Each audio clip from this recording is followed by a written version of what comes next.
Bonjour, chers frères et sœurs, chers amis. Soyez tous les bienvenus dans la maison de Dieu.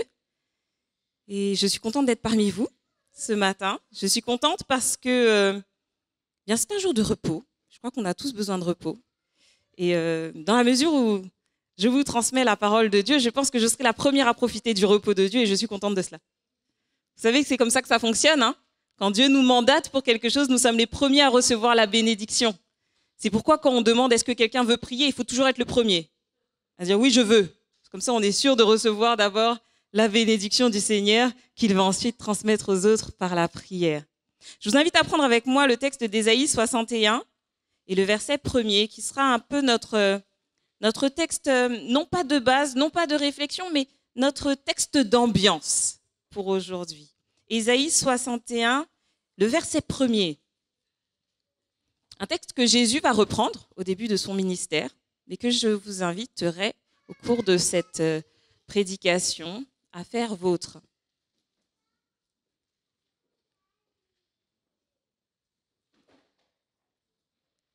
L'Esprit du Seigneur, l'Éternel, est sur moi, car il m'a oint pour porter de bonnes nouvelles aux malheureux. Il m'a envoyé pour guérir ceux qui ont le cœur brisé, pour proclamer aux captifs la liberté et aux prisonniers la délivrance. L'Esprit du Seigneur est sur moi. Chose promise, chose due. Je vous avais dit que j'allais vous parler des dons spirituels et c'est ce que je vais faire aujourd'hui, tout au long de cette journée. Et ce matin, nous parlerons de l'importance du message des dons spirituels. Cet après-midi, nous découvrirons en détail les dons qui sont mentionnés dans la Bible et comment reconnaître ceux que Dieu nous a donnés. Mes amis, le message d'aujourd'hui n'est pas simplement pour notre connaissance personnelle, notre connaissance intellectuelle, mais le message d'aujourd'hui est vraiment pour que nous puissions mettre en application les enseignements que nous allons partager ce matin et cet après-midi. Si nous le faisons, nous vivrons un véritable changement dans nos vies. Et je suis sûre que nous avons tous envie de vivre un changement. Nous avons tous envie de vivre mieux, de vivre dans plus de puissance, de vivre plus d'amour, de vivre des miracles, de vivre des guérisons, de vivre la paix du Seigneur. Nous avons tous envie, nous aspirons tous à cela. Et si nous mettons en application ce que nous allons entendre aujourd'hui, alors nous vivrons cela. Posons-nous d'abord cette première question. Quelle différence y a-t-il entre le fruit de l'esprit que l'on trouve dans Galates 5, le verset 22, et les dons de l'esprit, les dons spirituels dont nous allons parler aujourd'hui? Le fruit de l'esprit, selon Galates 5, verset 22, c'est l'amour, la joie, la paix, la patience, la bonté, la bienveillance, la foi, la douceur et la maîtrise de soi. Voilà le fruit de l'esprit. Ce ne sont pas les fruits, hein. C'est un seul fruit qui a plusieurs caractéristiques, mais c'est un seul fruit.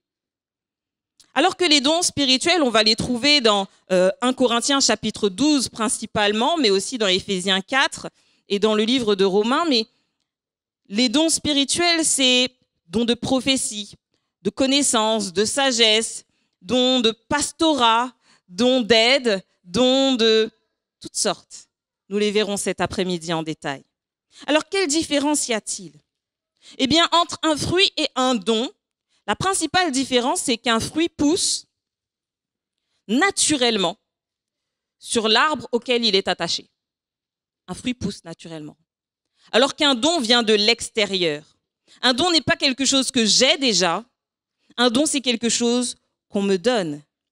Le fruit de l'esprit est ce qui découle naturellement de chaque chrétien lorsqu'il est attaché au cep Jésus.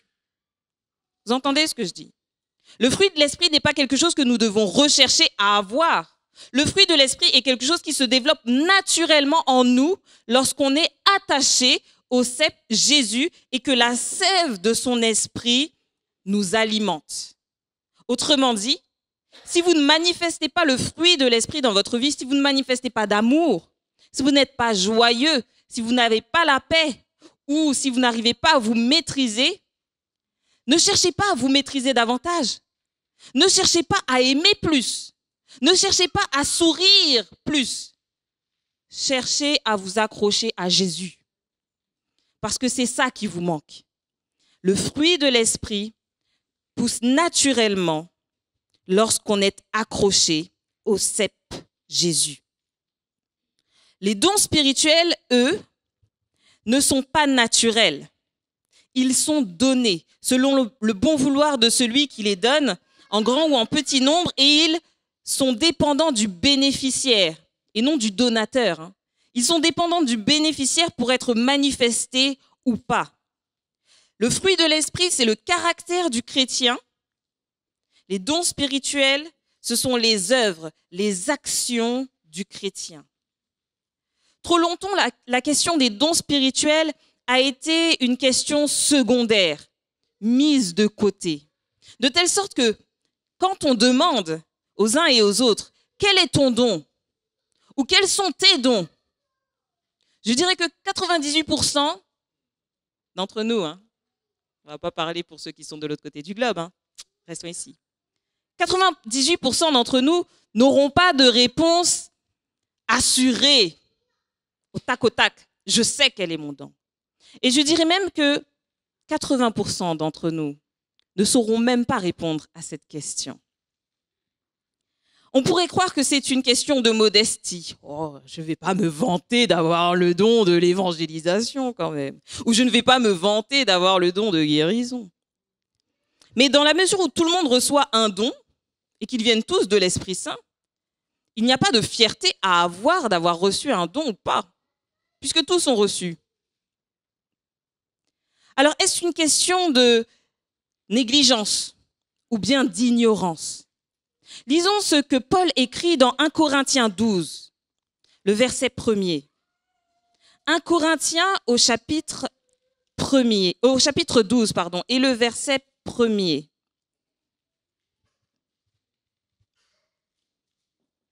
Paul écrit, et je vous invite à prêter attention, pour ce qui concerne les dons spirituels, je ne veux pas, frères, que vous soyez dans l'ignorance. En ce qui concerne les dons spirituels, je ne veux pas que vous soyez dans l'ignorance. Est-ce que cette phrase vous rappelle quelque chose?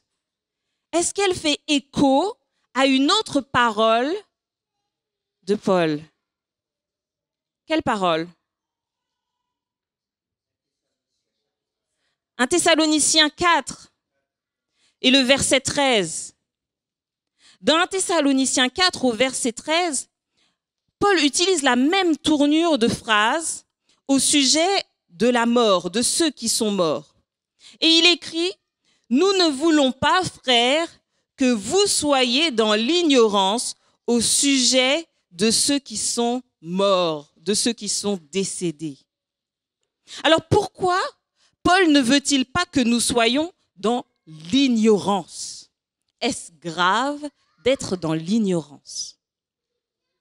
La réponse à cela peut se trouver dans un texte parallèle à 1 Corinthiens 12, texte que nous étudierons en détail, un peu plus en détail cet après-midi, celui d'Éphésiens au chapitre 4. Je vais vous faire chercher dans votre Bible, si vous n'avez pas encore compris.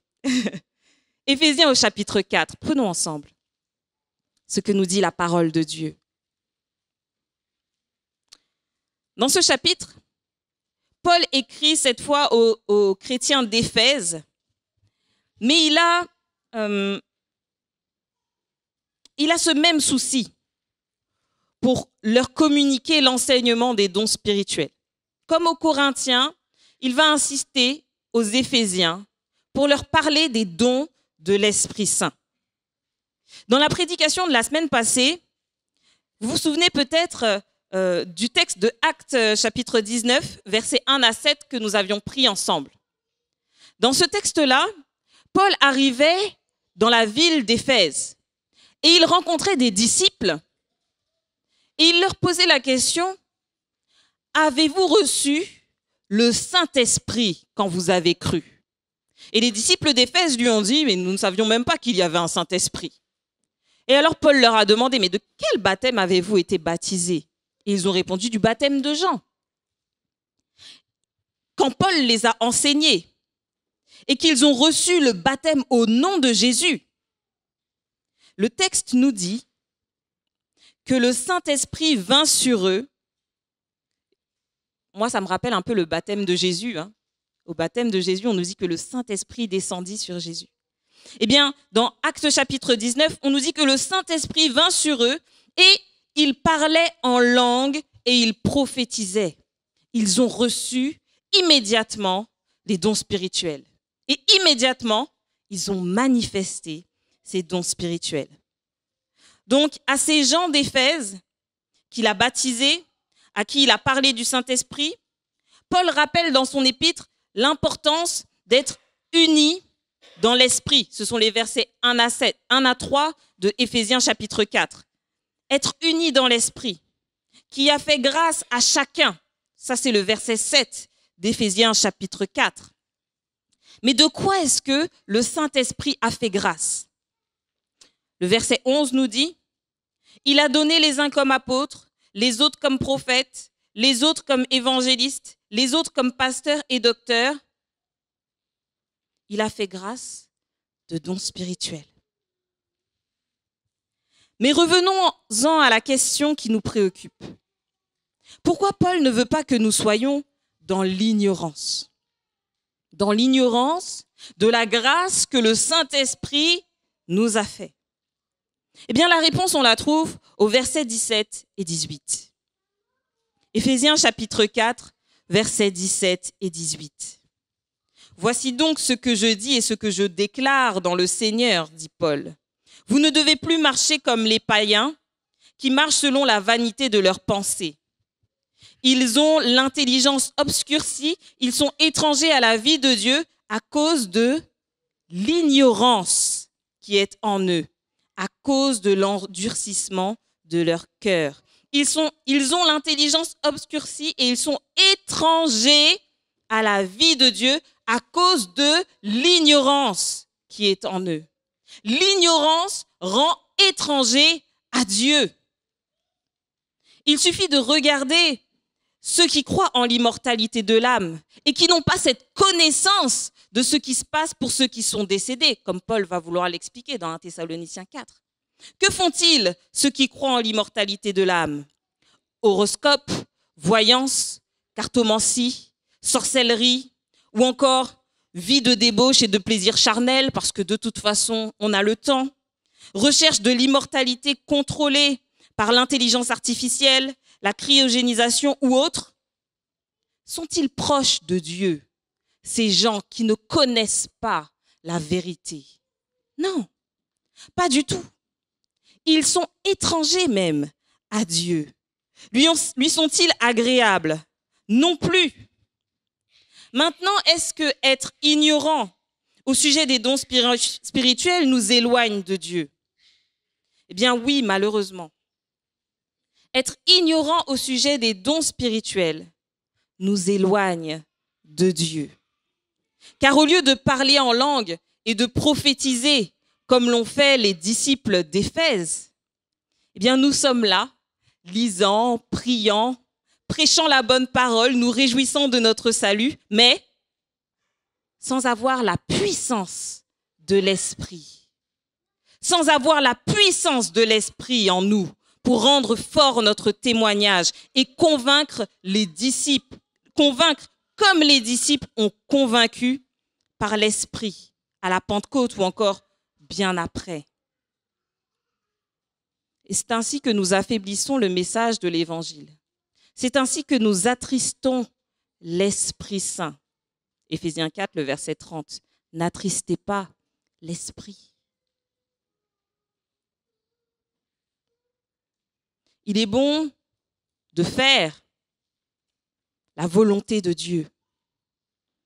Il est mieux de faire selon la volonté de Dieu. Car en réalité, à quoi servent les dons spirituels?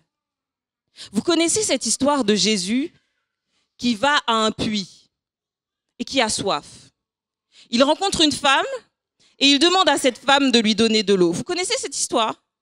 On la trouve dans Jean au chapitre 4. Eh bien, après avoir entamé une longue discussion théologique avec cette dame, après avoir entamé une discussion qui mènera jusqu'à la question de l'adoration, Eh bien, Jésus dira au verset 23 et au verset 24, Jean chapitre 4, versets 23 et 24, « Mais l'heure vient, et elle est déjà venue, où les vrais adorateurs adoreront le Père en esprit et en vérité, car ce sont là les adorateurs que le Père demande. Dieu est esprit, et il faut que ceux qui l'adorent, l'adorent en esprit et en vérité. » Avez-vous noté quelque chose d'assez extraordinaire dans cette parole? Il faut que ceux qui l'adorent, l'adorent en esprit et en vérité. J'aime la Bible, j'aime l'étude de la parole de Dieu parce qu'elle est pleine de détails. Et que dans les détails, je suis émerveillée. On parle souvent de la présence de la Trinité, vous savez, dans la Bible. On trouve la Trinité où? À la création, d'accord? L'Esprit de Dieu se mouvait au-dessus des eaux. Dieu dit la parole, et on a le Père, le Fils et le Saint-Esprit. On retrouve la Trinité au baptême de Jésus, n'est-ce pas? Jésus qui se fait baptiser, le Saint-Esprit qui descend comme une colombe et la voix qui parle. On retrouve la Trinité à l'annonce de la naissance de Jésus. L'ange dit, le Saint-Enfant qui naîtra de toi viendra du Saint-Esprit, n'est-ce pas? Et il sera appelé Fils de Dieu. Donc on retrouve encore la Trinité. Mais dans ce texte de Jean chapitre 4 et le verset 23 et 24, on retrouve aussi la Trinité. Comment? Dieu est esprit. Et il faut que ceux qui l'adorent, l'adorent en esprit et en vérité. Quel esprit? Quelle vérité? Mon esprit? Ma vérité? Ma notion de la vérité? Non. Il faut que ceux qui adorent Dieu l'adorent selon le Saint-Esprit, ce que le Saint-Esprit leur donne de faire. Et il faut qu'ils l'adorent selon la vérité qui est en Jésus-Christ, parce que Jésus est le chemin, la vérité, la vie. Il est la vérité. La véritable adoration, et je dirais même, la seule adoration qui soit acceptable pour Dieu, c'est celle qui est manifestée à la fois par le Saint-Esprit et ce qu'il produit, et qui provient d'un amour profond pour le Seigneur Jésus-Christ, qui est le seul vrai chemin qui conduit à la vie. La première chose à faire avant de réclamer les dons de l'Esprit est de s'assurer d'avoir reçu et accepté Jésus comme Seigneur et Sauveur. Il est important d'aimer Jésus, d'avoir donné sa vie à Jésus, pas juste en étant passé dans les eaux du baptême, mais en ayant consacré son être à Jésus.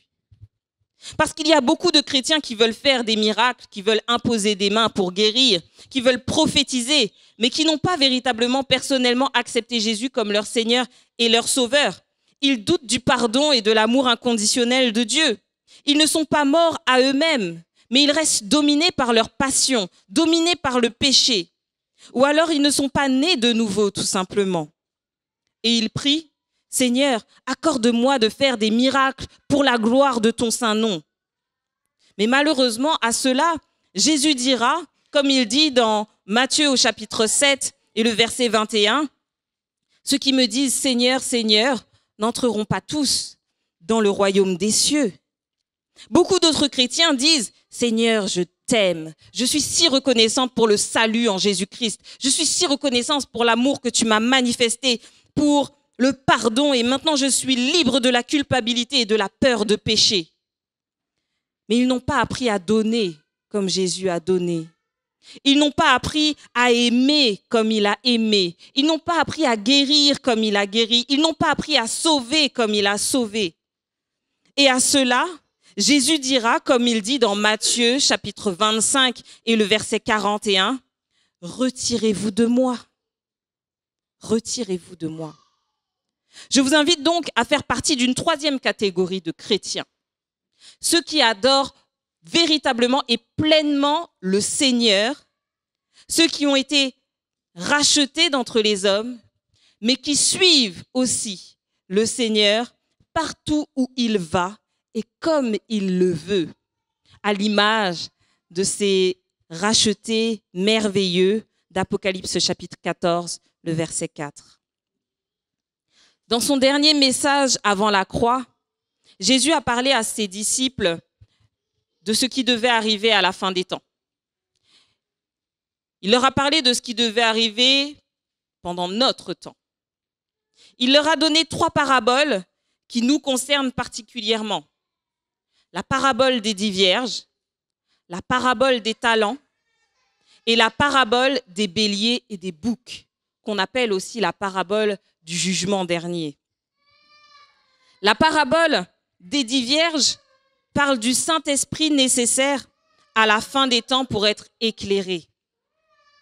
La parabole des béliers et des boucs parle de l'amour pour les autres, qui est nécessaire pour être reconnu comme un ami de Jésus. Et la parabole des talents parle de ce que nous faisons, des talents. Petit jeu de mots en français, je ne sais pas s'il marche dans toutes les langues, mais elle parle de ce que nous faisons, des talents que le Maître nous a confiés en son absence et des rétributions qu'il donnera à chacun. Et j'aimerais qu'on puisse focaliser notre attention pendant les quelques minutes qu'il nous restent sur cette dernière parabole de Matthieu, chapitre 25, versets 14 à 30. Matthieu 25, versets 14 à 30.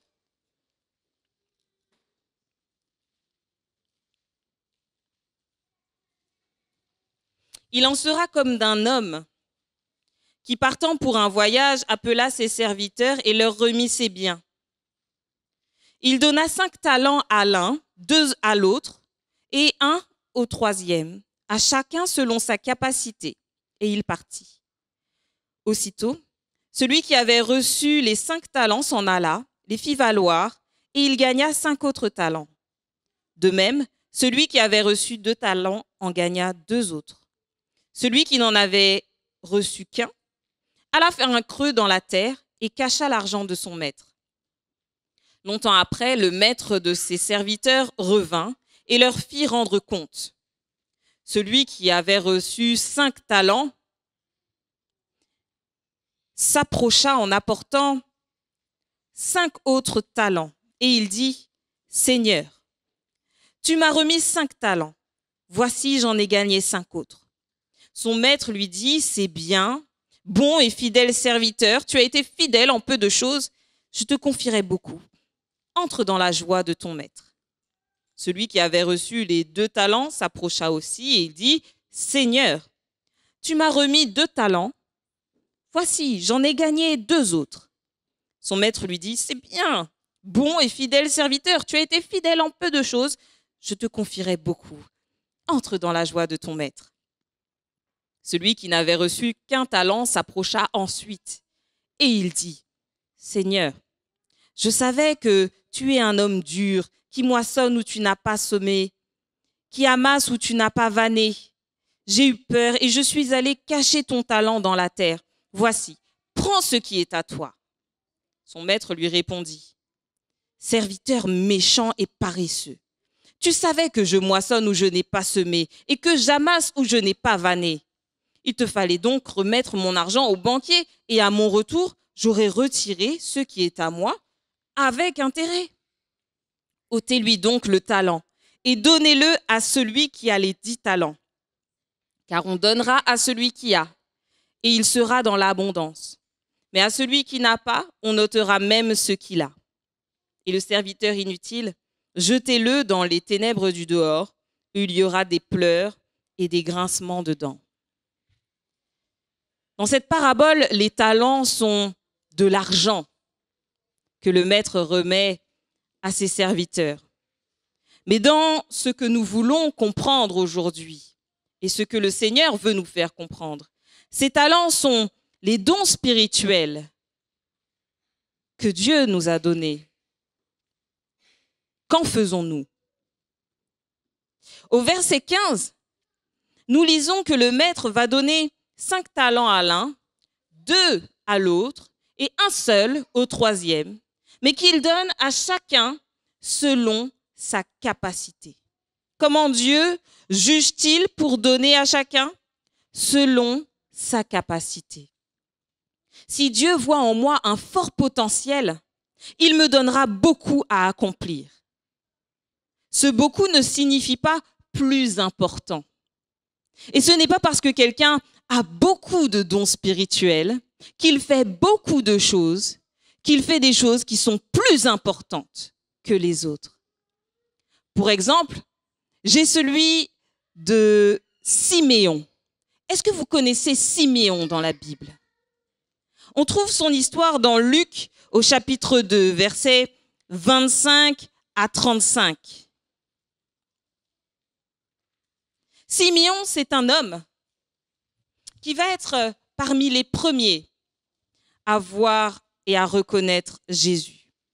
On nous dit qu'au verset 25, il y avait à Jérusalem un homme appelé Siméon, et cet homme était juste et pieux. Il attendait la consolation d'Israël, et le Saint-Esprit était sur lui. Il avait été divinement averti par le Saint-Esprit qu'il ne mourrait point avant d'avoir vu le Christ du Seigneur. Et nous descendons un petit peu plus.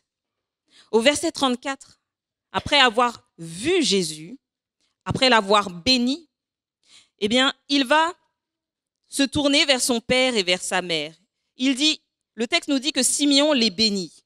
Et il va s'adresser à Marie, la mère de Jésus. Et il lui dit, voici, cet enfant est destiné à amener la chute et le relèvement de beaucoup en Israël et à devenir un signe qui provoquera la contradiction.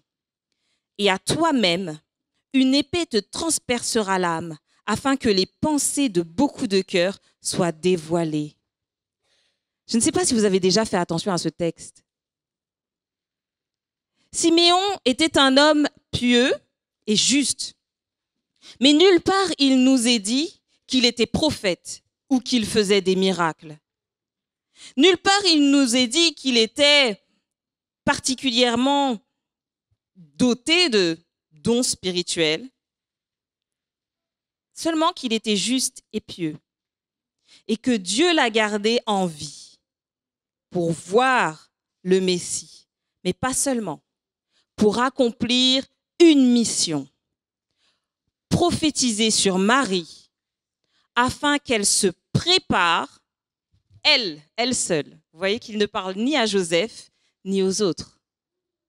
L'histoire nous laissera penser que Joseph, le père, était déjà mort quand Jésus a commencé son ministère. Siméon, il parle à Marie et il prophétise sur elle pour qu'elle se prépare à élever son fils pour la mort et non pour le règne. C'est intéressant parce que jusque-là, et vous pouvez reprendre les évangiles, les anges n'ont annoncé que la gloire à Marie. Ils ne lui ont annoncé que la magnificence du règne de cet enfant qu'elle ferait naître. Mais Siméon avait ce rôle-là, cette mission, de dire 2 phrases à Marie qui allaient déterminer l'éducation qui serait donnée au Messie. Alors oui, c'est un tout petit ministère, mais c'est un ministère glorieux. Donc, ne croyons pas que parce qu'un don semble petit ou court, qu'il est moins important qu'un autre. Reprenons Matthieu, chapitre 25. Au verset 16 et au verset 19, une autre leçon pour nous. Nous lisons au verset 16 que aussitôt, celui qui avait reçu les 5 talents s'en alla, les fit valoir, et il gagna 5 autres talents. Au verset 19, on nous dit que longtemps après, le maître de ses serviteurs revint et leur fit rendre des comptes. Est-ce que vous notez 2 termes opposés dans ces 2 versets? Aussitôt et longtemps après. Parfois, lorsque nous lisons le texte, nous pensons que Dès que le serviteur a fait valoir ses 5 talents, il a reçu 5 autres talents. Mais ce n'est pas comme ça que ça fonctionne. Pendant longtemps, il a fait valoir ses talents. S'il avait attendu avant de travailler, peut-être n'aurait-il pas reçu 5 talents, mais seulement 3 ou seulement 2. Mais lui, il a choisi de se mettre immédiatement à l'œuvre pour pouvoir donner le maximum et rendre le maximum à son maître. De même, chaque instant perdu pour nous est une œuvre de perdu. Pensez-y. Quelle œuvre doit être accomplie pour la fin des temps, pour que Jésus revienne? Quelle œuvre doit être accomplie? Matthieu 24, le verset 14. Cette bonne nouvelle du royaume sera prêchée au monde entier et alors viendra la fin. Voici l'œuvre qui doit être accomplie. Si Dieu voit en moi un fort potentiel pour accomplir cette mission, mais que je ne le fais pas, qu'arrivera-t-il? Il donnera cette mission à quelqu'un d'autre.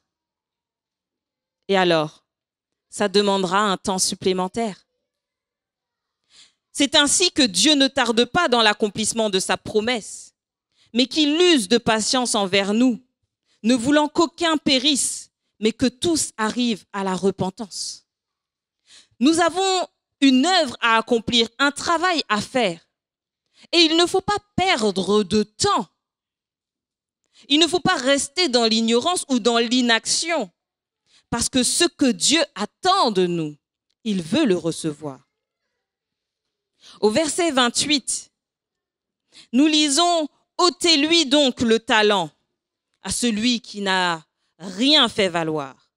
Ôtez-lui le talent et donnez-le à celui qui a les 10 talents. » Je l'ai déjà dit ici, mais Dieu ne nous donnera pas plus si nous ne faisons rien de ce qu'il nous donne déjà. Alors ne demandez pas d'avoir le don de prophétie si vous n'utilisez pas le don d'enseignement qu'il vous a donné. Ne demandez pas d'avoir le don de libéralité, la générosité financière pour l'œuvre, si vous n'exercez pas le don d'aide et de soutien qu'il vous a donné déjà. Il faut donc prier, non pas pour recevoir un don, mais tout d'abord pour exercer les dons que Dieu nous a donnés, pour connaître les dons que Dieu nous a donnés et pour les mettre en lumière, pour les manifester. Alors ensuite, et seulement ensuite, nous pourrons en demander d'autres. Et je suis sûre que Dieu nous les donnera volontiers, car on donnera à celui qui a. Dieu ne s'arrête pas de donner des dons. On donnera à celui qui a. Terminons avec le verset 30. Le serviteur inutile, dit le maître, jetez-le dans les ténèbres du dehors, où il y aura des pleurs et des grincements de dents. Encore des détails. Pourquoi serviteur inutile?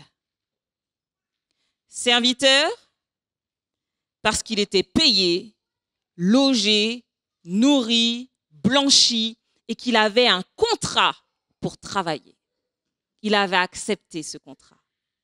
Inutile, parce qu'il n'a pas rempli sa part du contrat.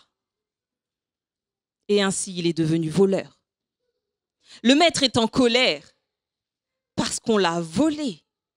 Sur son temps, sur son investissement, on l'a volé. Et voilà donc ce serviteur qualifié d'inutile. Êtes-vous des serviteurs de Dieu, mes amis? Êtes-vous bénis par le Seigneur qui prend soin de vous? Avez-vous fait alliance avec le Seigneur pour dire « Je tiens ta main, je veux proclamer tes louanges, je veux que ton œuvre soit manifestée, je veux accomplir ta volonté ». Avez-vous fait alliance avec le Seigneur? Dieu prend-il soin de vous? Si oui, vous êtes serviteur de Dieu. Ça, c'est fait. Maintenant, êtes-vous inutile? Accomplissez-vous l'œuvre pour laquelle Dieu vous a appelé? accomplissez-vous l'œuvre. C'est important. Si vous êtes inutile, mes amis, ne le restez pas. Hein. Ne restez pas un serviteur inutile. Parce que le verset 30 est clair sur ce qu'il arrive aux serviteurs inutiles. Et même si ce n'est qu'une image, la réalité n'est pas plus agréable que cette image. Il est temps, mes amis, d'être des serviteurs utiles au service du Maître. Il est temps d'être des serviteurs qui donnent un rendement fort pour l'œuvre du Maître. Dans la parabole des mines qu'on trouve dans Luc au chapitre 19, c'est une parabole parallèle à celle-là. Il y a une précision. Dans cette parabole des mines, on nous dit que le maître va partir pour se faire investir roi. Je vous laisse voir le lien avec Jésus, tout ça. Le maître part pour se faire investir roi et il va donner des mines, c'est toujours de l'argent, à ses serviteurs. Mais il va y avoir dans les contrées voisines des gens qui ne veulent pas qu'il soit investi roi. Ils ne veulent pas que le maître règne sur eux tous. Alors, ils vont aller se plaindre aux serviteurs. Et dans ce contexte-là, il y aura ceux qui auront reçu les mines et qui auront fait fructifier, et celui qui aura reçu la mine, mais qui aura écouté les plaintes des ennemis du maître et qui n'aura pas fait fructifier l'œuvre. Voyez-vous ce que je veux dire? Nous vivons dans un monde où nous ne sommes pas seuls, mes amis. Et ne croyez pas que votre ignorance ou que votre inaction provient uniquement de votre faiblesse, de votre négligence, de votre fatigue. Votre inaction provient de l'œuvre du diable qui veut limiter le développement de l'œuvre de Dieu. Et le diable est là à dire aux uns et aux autres, tu n'es pas capable. Le maître ne va pas te donner la récompense. N'utilise pas les dons qu'il t'a donnés, les talents, les mines. Laisse ça là. Quand il reviendra, tu lui donneras ses affaires. Ne te casse pas la tête pour travailler pour le Seigneur. Laisse ça là. C'est le diable qui fait ça. Qui vous dit que vous pouvez venir, manger, boire, profiter de la laverie du maître sans travailler pour lui. C'est le diable qui vous dit ça. Qui vous dit que vous pouvez venir vous asseoir sur les bancs de l'église, écouter le message, manger à midi, mais ne pas participer au développement de l'église, mais ne pas participer à l'organisation de l'église, mais ne pas participer à la croissance de l'église. C'est le diable qui vous fait croire cela. Et le pire, c'est qu'il fait croire que le maître vous accueillera toujours les bras ouverts. Ces deux paraboles, des mines et des talents, sont là pour nous ouvrir les yeux sur cette réalité. Le maître nous aime, bien sûr. Il nous nourrit, il nous blanchit, il nous loge, il nous paye, il fait tout ce qu'il faut pour que nous soyons bien et que nous ne manquions de rien.